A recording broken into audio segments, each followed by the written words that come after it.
ഞാൻ നിങ്ങളെ കെട്ടാനുള്ള കാരണം എന്തുവാ പറ. എനിക്കൊന്നും ഓർമ്മയില്ല. എന്നെ എനിക്ക് ഓർമ്മയുണ്ട്. നിങ്ങൾ എന്നെ പെണ്ണു കാണാൻ വന്നപ്പോ പറഞ്ഞ വാക്ക്.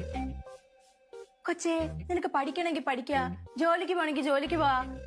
ആ വാക്കെങ്ങാനും മാറ്റിയോ ഒന്ന് നിങ്ങളെ. തിങ്കളാഴ്ച ദോശ, ചൊവ്വാഴ്ച പുട്ട്, ബുധനാഴ്ച ഇഡ്ഡലി, വ്യാഴാഴ്ച ദോശപ്പുട്ട് ഇഡ്ഡലി എല്ലാം കൂടെ ഒന്നിച്ച് അടിമപ്പണി ഞാൻ നിർത്തി.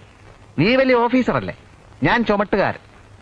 പുട്ടും കൊട്ടും ഒക്കെ തന്നെത്താൻ ഉണ്ടാക്കി കഴിച്ചോളണം. നിന്റെ സ്വഭാവം വഷളായി വരും. എനിക്ക് നിന്റെ സ്വഭാവ സർട്ടിഫിക്കറ്റ് ഒന്നും വേണ്ടടാ. നീ ശരിയാവൂല. നീ ശരിയായല്ലോ, അത് മതി. അണ്ണാ, അടുത്ത ജന്മം ഈ വീട്ടിൽ തന്നെ കല്യാണം കഴിച്ചു വരണം എന്നാണ് എന്റെ ആഗ്രഹം. അതിനെന്ത്? പക്ഷെ നിന്റെ ആഗ്രഹം നടക്കാൻ പോണില്ല. എന്ത് നടന്ന കുഴപ്പം?